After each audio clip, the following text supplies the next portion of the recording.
పాకిస్తాన్లో పేదరికం అన్నటువంటిది ఇంతకుముందు ఉండేది కాదు. ఎప్పుడు అడుక్కోవాల్సిన పరిస్థితి వచ్చేది కాదు. దాదాపు 70 ఏళ్ల పాటు దర్జాగా బతికేసింది. 65 ఏళ్ల పాటు.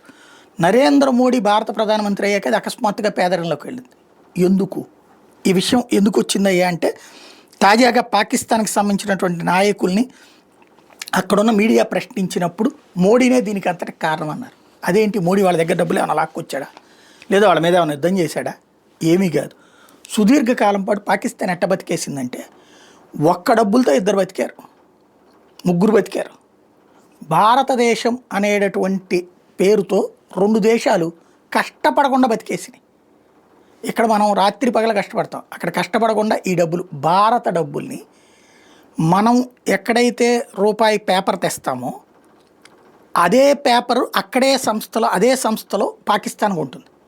పాకిస్తాన్ కొనే సంస్థలోనే పేపర్లు కొనేటట్టుగా, ఏది నోట్లు తయారు చేసే పేపర్ కొనేటట్టుగా గతంలో కాంగ్రెస్ ప్రభుత్వాలు తీసుకున్న నిర్ణయం. అది కొనసాగిస్తూ వచ్చారు. అక్కడంటే ఆ మధ్యలో ఉండే సన్నటి తీగతో సహా ఉండే పేపర్ అన్నమాట.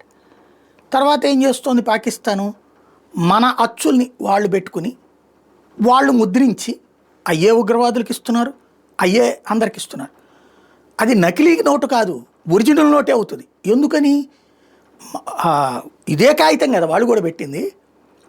ఇలాంటి దాని వలన భారతదేశపు ఆర్థిక వ్యవస్థ సర్వనాశనం అవుతుంది అన్నది అంతకుముందే అనేక నివేదికలు వచ్చినా కాంగ్రెస్ ప్రభుత్వం పట్టించుకోలేదు. యునైటెడ్ ఫ్రంట్లు, నేషనల్ ఫ్రంట్లు పట్టించుకోలేదు. ఎన్డీఏ మొదటి స్ట్రిప్ అప్పుడు కూడా పట్టించుకోలేదు. నరేంద్ర మోడీ ఆ రిపోర్ట్ అంతా చదివాక పరిష్కారం ఏంటి అంటే, నోట్లను మార్చాలి, వాళ్ళ దగ్గర తయారు చేయించకూడదు, వేరే చోట చేయించాలి, ఆ పేపర్ కాకుండా వేరేది కొనాలి, ప్లస్ నోట్ల రద్దు చేయాలి. ఉన్న నోట్లన్నీ తీసేస్తే కానీ అప్పుడు ప్రయోజనం ఉండదు. కొత్తగా అయితే ఇప్పటి నుంచి తయారయ్యే నోట్ల వరకు అదే నోట్ల రద్దు.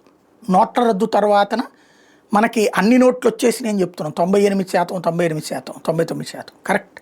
కానీ ఈ దేశంలో పడవేయబడినటువంటి ఎంత డబ్బులు అయితే వచ్చినాయో అందులో సగం డబ్బులు పక్కకి వెళ్ళిపోయినాయి. అంటే అంతా ఇక్కడ. ఇవి కాకుండా పాకిస్తాన్, బంగ్లాదేశ్లో ఉన్న భారత నోట్లు ఏం చేసుకోవాలో అర్థం కాక చలిమంటలు కాచుకోవాల్సి వచ్చింది. అంటే అలా బతికేశారు. భారత నోట్లతో బతికేసిన బంగ్లాదేశ్, పాకిస్తాన్. ఇప్పుడు నోట్ల రద్దు తర్వాతన ఇప్పుడు మళ్ళీ బిగిన్ అవుతున్నాయి, కానీ దొంగ నోట్లు అయితే అంత స్థాయిలో చేయడానికి కుదరట్లేదు. కానీ మ్యాక్సిమం కంట్రోల్ అయింది. ఆ ఇంపాక్టే పాకిస్తాన్ పేదరికంలో నెట్టింది, బంగ్లాదేశ్ని చివరికి యుద్ధం, ఏది అంతర్యుద్ధం వైపుకి నెట్టింది. భారత్ ఒక్క దెబ్బకి 2 పెట్టెలను కొట్టింది.